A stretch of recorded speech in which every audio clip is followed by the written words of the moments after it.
Baik, Zawan, kami mencoba mendigitalisasi naskah yang ada, yang Bapak miliki. Ya, ya. Sambil bekerja, teman-teman sambil bekerja, saya ingin berbagi dengan Bapak. Ya, ya. Apakah Bapak mengetahui tentang manuskrip?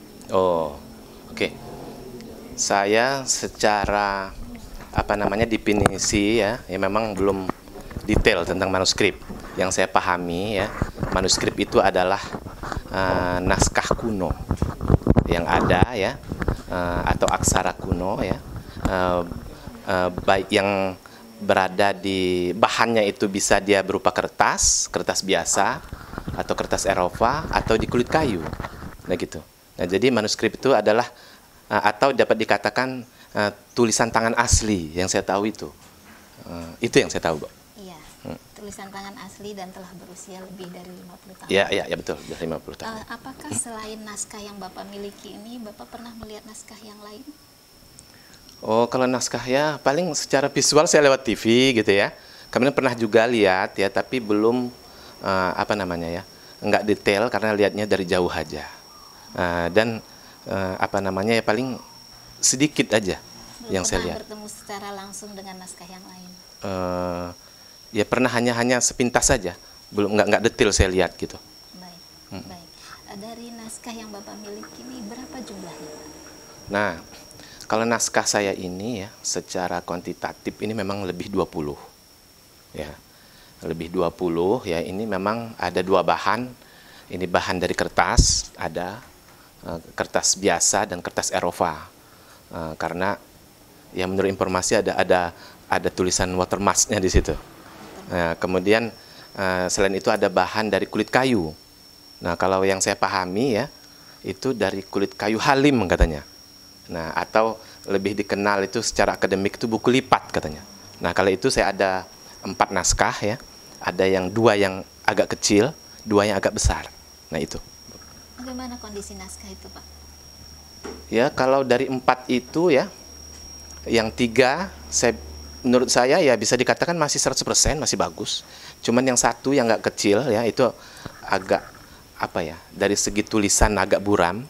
Bahkan mungkin ada yang agak hilang sepertinya. Itu karena itu saya lihat kalau tafsir saya sepertinya dari tinta tulisan itu kan. Ya sejenis tinta gitu. Saya nggak tahu persis. Nah, itu mungkin agak itu aja. Tapi kalau dari dari segi tulisan menurut saya ya masih cukup bagus lah. Masih bisa masih bisa dibaca. Baik. Sudah berapa lama naskah itu Bapak miliki, Pak? Oh ya. Nah, kalau naskah tuh begini, Bu. Ini kan dari generasi ke generasi. Saya ini kan asli etnis Lampung, Bu ya. Nah, Lampung ini ya, kalau kita kaji Lampung itu kan luas. Nah kalau saya ini termasuk Lampung yang beradat Pepadun. Nah, jadi dari 9 marga ya, suku Lampung yang terbesar ya, itu saya ini marga Subing. Nah, kemudian marga Subing ini ada 3 sistem kekerabatan lagi. Ada Subing Linggang, Subing Nawang, Subing Tet. Nah, saya ini Subing Tet, Bu. Nah, karena Lampung ini menganut garis keturunan ayah atau patrilineal ya, itu otomatis berbagai peninggalan sejarah ya dari nenek moyang ya, itu turun ke anak tertua laki-laki. Nah, kebetulan ya, saya ini dari lebih kurang 12 sampai 13 generasi ke atas, itu saya ini yang masih penerusnya gitu. Nah, jadi otomatis ya berbagai dapat dikatakan benda-benda pusaka, peninggalan itu ya ada di saya gitu. Nah, gitu, Bu. Oke. Dari sekian banyak naskah yang Bapak miliki, apakah Bapak ada yang mengerti isinya? Begini, kalau secara langsung saya baca, saya memang belum memahami. Tapi dari cerita orang tua saya yang pernah dia menyadur gitu ya, ya ada sebagian yang saya pahami. Nah, itu menurut penjelasannya itu terkait dengan adat istiadat. Nah, gitu kan. Kedua, itu terkait juga dengan pengetahuan atau keterampilan, Bu. Misalnya terkait dengan pengobatan, begitu kan. Termasuk perhitungan atau tanggal. Nah, karena orang Lampung itu banyak menganut itu, Bu. Jadi tanggal itu jadi satu pedoman untuk mengambil keputusan. Baik itu misalnya untuk bercocok tanam atau untuk misalnya untuk pergi. Maksud saya perjalanan ke sesuatu tempat ya yang perlu perjuangan berat, dia harus perhitungannya matang melalui tanggal dulu gitu. Jadi nggak sembarangan. Nah, itu bisa juga diambil dari situ misalnya gitu. Kemudian termasuk ya apa namanya silsilah keturunan begitu ada di situ. Nah, jadi artinya saya dapat informasi dari orang tua gitu, Bu, yang pernah disadur melalui tulisan, kemudian tulisan itu saya baca. Dan ya di samping itu secara lisan saya dapatkan juga. Gitu, Bu. Mengenai tanggal tadi, Pak, apakah naskah ini pernah dikeluarkan terus kita pakai untuk kita mau menghitung tanggal apa, untuk kegiatan apa gitu. Pernahkah ini dijadikan pedoman gitu? Diambil naskahnya terus kita menjadikan ini sebagai patokan kita untuk kita menentukan tanggal apa seperti yang Bapak ceritakan tadi. Jadi gini, naskah ini kan terdiri dari berbagai isi, Bu ya. Bisa kita pergunakan itu dari kakek saya, itu salah satunya menggunakan itu gitu, dari orang tua saya gitu ya. Dan saya ya cukup saya pahami saja, saya lihat saja. Tapi ya itu memang penggunaannya pribadi, Bu. Dan terus terang aja ya, manuskrip saya ini ya belum pernah ya kita ekspos kemanapun. Baru satu kali waktu dulu ada peneliti dari Dreamsea, itulah saat pertama kali saya publikasi sebetulnya, Bu. Nah, bahkan kalau Ibu mau tahu ya, ini termasuk apa namanya, masyarakat luas ini belum tahu kalau saya punya buku itu, karena itu sangat rahasia sebetulnya. Nggak bisa kita terlalu terbuka gitu, Bu ya. Nah, dan bahkan ya keluarga kandung saya itu mereka tidak tahu kalau saya punya itu. Jadi tidak sembarangan sebetulnya kita keluarkan itu. Dan karena saya anak tua ya, orang tua saya anak tua juga, kakek saya anak tua juga. Nah, itu yang memahami, yang tahu gitu. Nah, gitu itu sebetulnya, Bu. Dan sebenarnya ya termasuk saudara-saudara kandung saya itu baru-baru ini mereka tahu. Itu sebetulnya. Tapi sebenarnya Pak, ketika naskah ini terungkap kan banyak hal yang informasi yang tersimpan diketahui oleh orang-orang sekarang. Iya. Seandainya ini bisa jadi sesuatu ilmu bagi kelanjutan pengetahuan berikutnya, sayang kan Pak, yang ilmu-ilmu yang ada di dalam manuskrip ini tidak terungkap dengan jelas. Jika ini tidak diekspos supaya banyak orang tahu.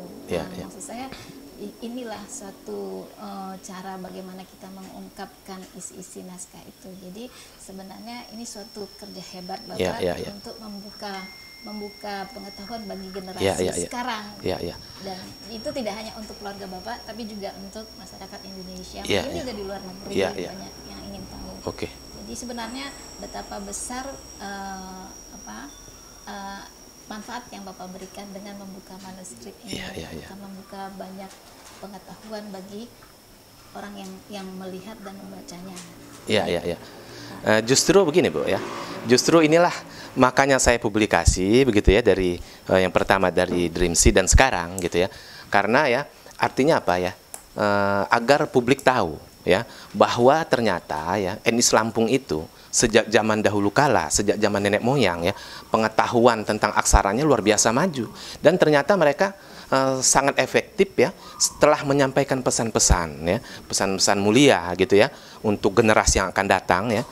Buktinya sampai sekarang bisa kita nikmati gitu kan. Nah, itu ya pasti memang ada keterampilan, ada terkait dengan adat istiadat dan ada pengetahuan. Ya nggak apa-apa, justru itu kesempatan ya agar publik tahu bahwa ya dari daerah atau kampung ya yang cukup jauh dari ibu kota ya ternyata menyimpan banyak naskah tua gitu ya. Dan mudah-mudahan ini bisa jadi referensi nasional lah gitu. Bukan sekedar dikenal secara nasional, bahkan saya berharap ini bisa mendunia. Dan bukan diterjemahkan dari bahasa Indonesia semata ya, kalau bisa bahasa asing pun silakan gitu. Itu mungkin tekad saya justru. Apakah Bapak dapat membaca aksara Lampung itu, Pak? Bapak mampu membaca aksara Lampung? Nah, itu yang saya masih terbatas sekali, Bu. Ya, hanya sebatas ejaan aja, kaganga seperti itu aja. Tapi kalau untuk membaca sebuah kalimat ya saya belum memahami, Bu. Apakah Bapak juga mengerti bahan dasar dari naskah yang Bapak miliki itu? Nah, ya itu memang dilakukan penelitian belum ya, tapi secara persepsi saya ya itu memang bahannya dari kertas biasa. Ada, kemudian ada dari kertas Eropa juga ya. Karena ada tulisan watermark-nya di situ kan. Kemudian yang saya ketahui itu dari kulit kayu. Dari pemahaman akademik saya yang saya pahami itu dari asalnya dari kayu halim katanya gitu. Itu yang saya ketahui, Bu. Pak, untuk naskah ini kan butuh perawatan yang beda dengan Iya, kertas betul. biasa. Apakah Bapak mengetahui bagaimana Bapak caranya merawat naskah ini supaya tetap terjaga, tetap Iya. selamat dan masih bisa dilihat oleh generasi berikut? Ya, gini Bu. Ya alhamdulillah ini sebetulnya terbantu dengan kondisi Bu ya. Eh, kita ini kan memang tinggal di rumah panggung seperti ini. Rumah panggung yang cukup suhunya ini standar sebetulnya Bu. Tidak terlalu panas, tidak terlalu dingin. Nah ini sangat apa namanya ternyata ya sangat sesuai dengan apa namanya lingkungan suhu ya di rumah ini ya. Ini sangat tepat untuk dengan adanya manuskrip ini. Nah gitu memang kalau kami simpan sederhana sekali sebetulnya, hanya cukup di dalam almari ya. Kemudian kita susun di apa nama beberapa buku gitu ya. Nah itu ya memang sewaktu-waktu ya perlu kita buka gitu kan ya. Kita lihat gitu Bu. Nah gitu. Itu aja. Jadi jangan sampai ya apa ya terlalu lembab atau terlalu panas, itu aja selama ini. Nah, yang saya ketahui itu dari zaman kakek, zaman orang tua sampai zaman saya sekarang ya alhamdulillah masih buktinya masih bertahan bagus, Bu, gitu. Gitu, Bu.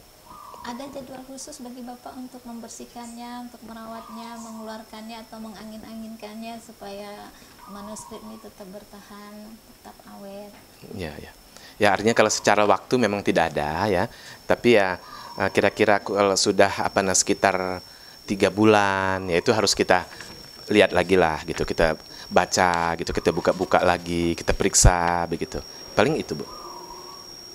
Bagaimana pewarisan naskah ini Pak? Dari dulu misalnya dari ayah, dari kakek ke ayah, dari ayah turun ke Bapak, Ya, atau ya. selanjutnya nanti setelah Bapak ke generasi berikutnya bagaimana pewarisan? Iya. Jadi gini Bu, kalau segi pewarisan itu memang otomatis sebetulnya.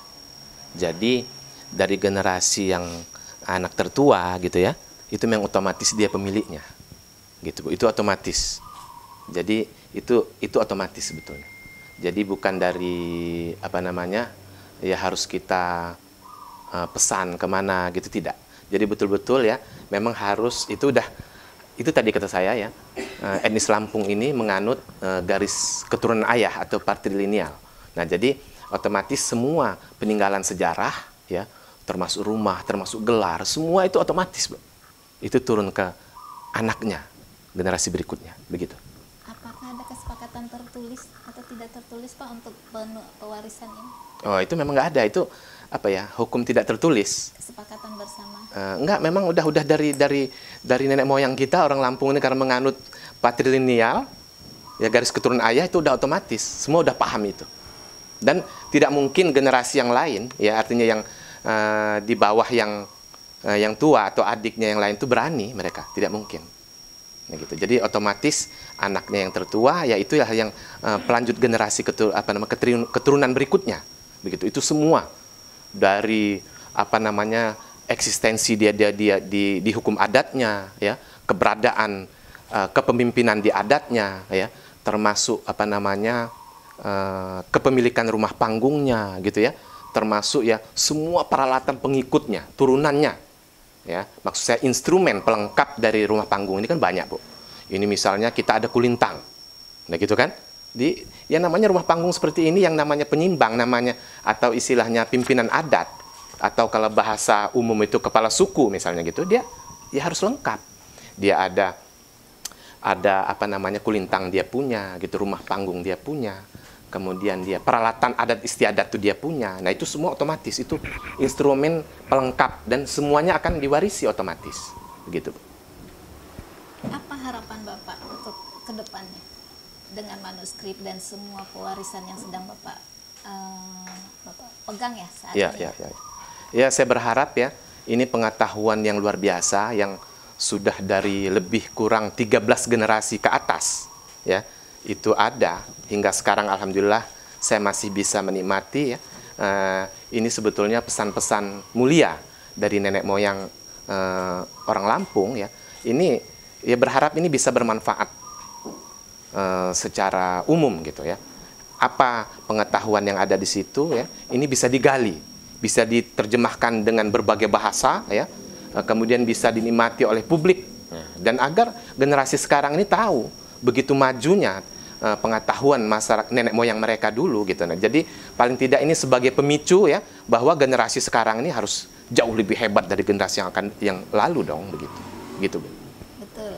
Itulah ya pesannya yang paling penting ya Pak, bahwa orang tua para tetua Lampung ini ternyata lebih maju, sudah lebih maju di masa lalu dengan meninggalkan sejarah dalam bentuk tertulis yang akan bisa dibaca oleh generasi berikutnya.